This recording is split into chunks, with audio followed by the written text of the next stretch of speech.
Port Perry Taxi offers to fill the transportation void in Scugog. Dan Kearns, The Standard, Scugog. A new business is looking to help fill the transportation void in Port Perry.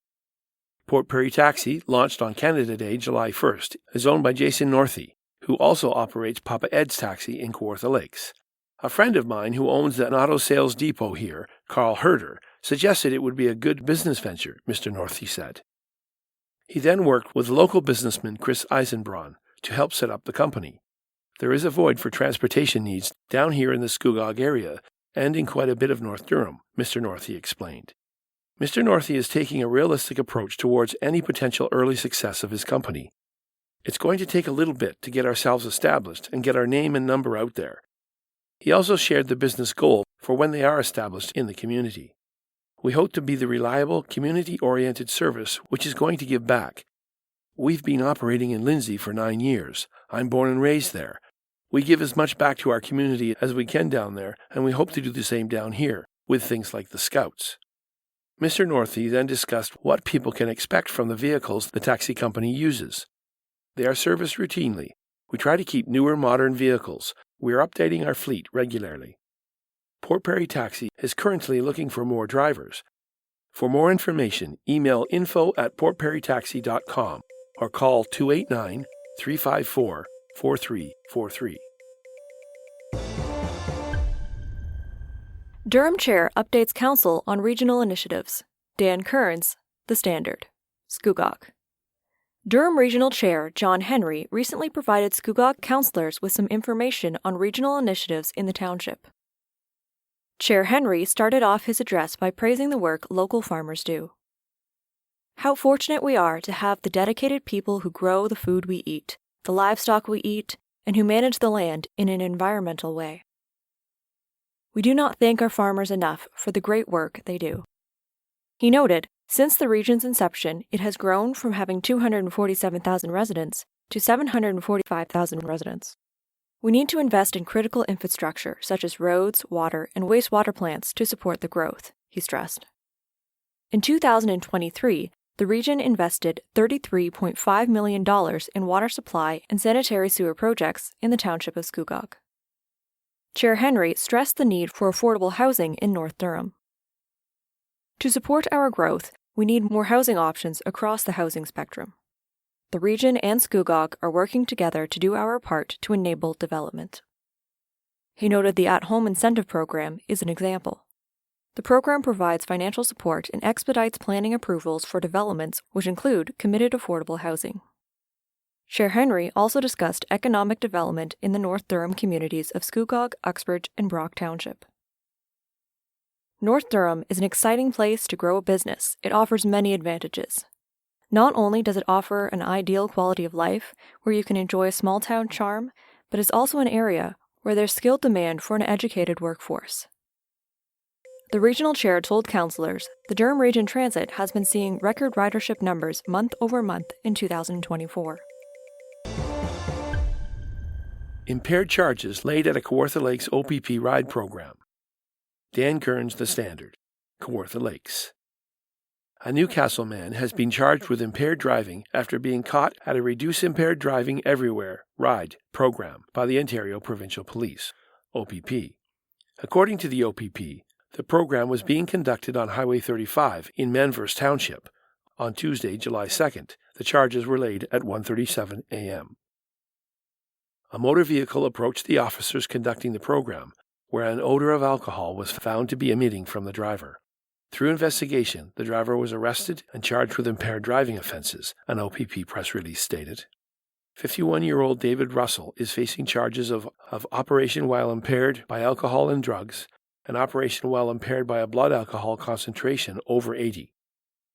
Drivers are reminded no amount of alcohol or drugs in your system is safe when driving. The OPP remains committed to taking alcohol and/or drug-impaired drivers off the road through enforcement and public education. Arrive alive, drive sober, the press release concluded. Kawartha Lakes Council updated on work to bring more transit to the area. Dan Kearns, The Standard, Kawartha Lakes. The City of Kawartha Lakes Chief Administrative Officer, CAO, recently provided councillors with an update on what the municipality is doing to help improve transit options. We are very active on all fronts, not just political advocacy, but even with the planning stated earlier on. In that Greater Golden Horseshoe look, there's a transportation plan. It's actually been work ongoing for over 20 years, but it's sort of culminating now, where we're starting to see connection now into the Greater Toronto Area, the CAO explained at a June 25th meeting. He noted city staff are involved in various work groups, and city representatives are expecting to speak to the Ministry of Transportation at the Association of Municipalities of Ontario conference. We're optimistic we'll have an announcement this year, Mr. Taylor said. Kawartha Lakes Mayor Doug Elmsley stated he's been having monthly conversations with MPP Laurie Scott. We hear good noises, and we're just waiting for that to translate into something. Earlier in June, Mayor Alice McInnes, representing local members of the Retired Teachers of Ontario, RTO, made a deputation to councillors about the need to bring provincial transit to Lindsay. She stressed, healthy aging City of Kawartha Lakes seniors and retirees need GO Transit. Healthy aging implies active, connected lifestyles, with opportunities for many and varied social interactions. That means accessible transportation networks where ageism and marginalization have no place, Ms. McInnes stated. Don't forget that it's never too late to become a tourist in your own backyard.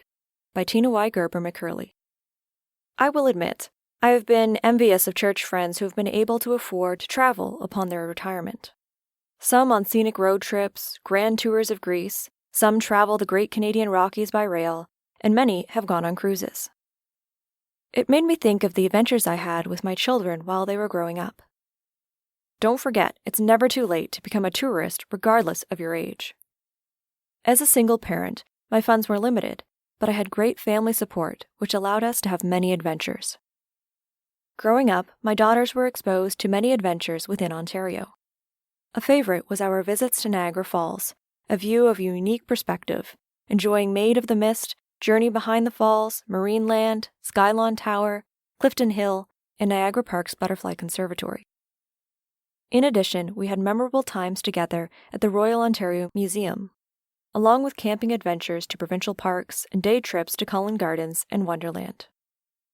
One of the kids' favorites was when my sister signed us up for the canopy tour in the Haliburton Forest.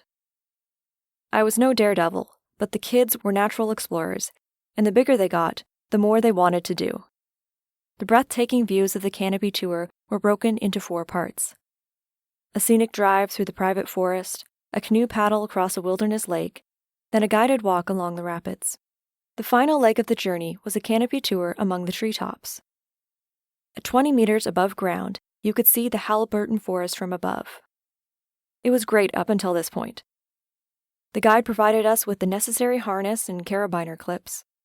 However, I was too short to reach them. My youngest daughter had to clip me in and laugh the entire time while I cried. I was stiff and sore for weeks afterwards. Fun memories. Today, health and financial situations vary and create limitations when it comes to traveling. Still, there are still plenty of getaways to suit just about any physical ability or budget. By the time my article gets published, I will have had my first knee replacement. I look forward to some travel in the next few years. However, I really like to stay close to home, as I am a real homebody. The Bible emphasizes the importance of contentment and trust in God's providence. It addresses envy and cautions believers against harboring this destructive emotion. It warns against the ravishing, destructive effects to our own health if we leave envy unaddressed. In Proverbs 14:30 it states, "A tranquil spirit revives the body, but envy is rottenness to the bones." I have decided I am happy for the individuals who could afford these big vacations after retirement. Canada is a great place for seniors with its first world-class infrastructure and jaw-dropping sights. Whether you want to visit the magnificent national parks or explore something else, there is an adventure for every taste. You don't need to be young to savor the sights. Your travel journey starts when you choose, even now. Welcome to You've Got to Be Kidding, a podcast that offers a different perspective of life around us. Listen now to author Jonathan van Bilsen. I've often wondered who the first to do something was. For example, who was the first person to look under a cow and say, "Hey, let's drink that?" Or when did the first person look at a chicken and decide to eat those little white things it left behind? It made me wonder what other firsts there were. Joseph Gaetti introduced the first commercially available toilet paper in 1857. Prior to this, people used a variety of less than pleasant materials. Gaetti's medicated paper for the water closet was a game changer, albeit a bit humorous one, considering the product came with his name printed on each sheet. When Wilhelm Röntgen discovered X-rays in 1895, the first image he captured was his wife's hand. Upon seeing her skeletal hand, he reportedly exclaimed, "I have seen my death." The spooky image and her dramatic reaction add a touch of humor to this medical milestone. In 1978, Gary Thurk, a marketer who sent out a mass email to promote a product, sent the first known instance of email spam. The 400 recipients were not amused, marking the beginning of a digital annoyance that continues to this day. The thought of receiving the first unsolicited electronic message is ironically funny, given our current spam-laden inboxes. Robert Cornelius, an American pioneer in photography, took the first ever selfie in 1839. He had to sit still for 10 to 15 minutes due to the long exposure time, creating a rather stoic image. The effort and patience required for this selfie contrast humorously with today's quick and casual snaps. Annie Edson Taylor, a 63-year-old school teacher, was the first person to survive going over Niagara Falls in a barrel. Her stunt of 1901, aimed at securing fame and fortune, was both daring and ludicrous.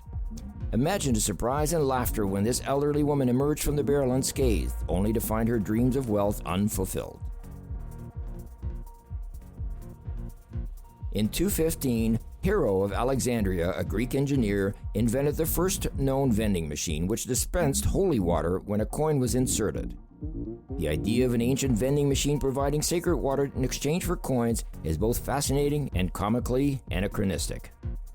In the early days of television back in 1930, experimental broadcasts included Felix the Cat, a popular cartoon character.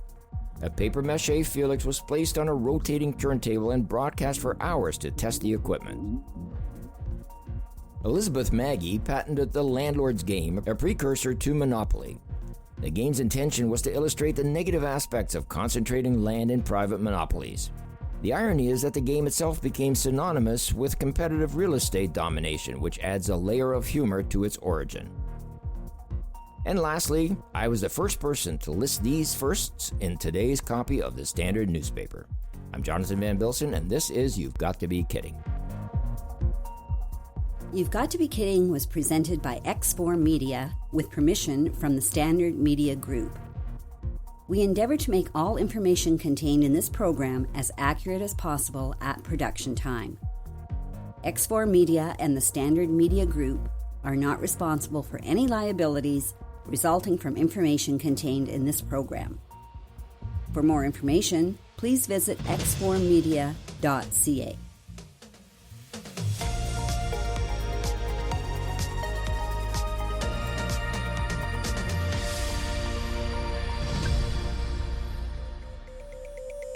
The Standard Podcast was produced by Greenstream Studio for the Standard newspaper.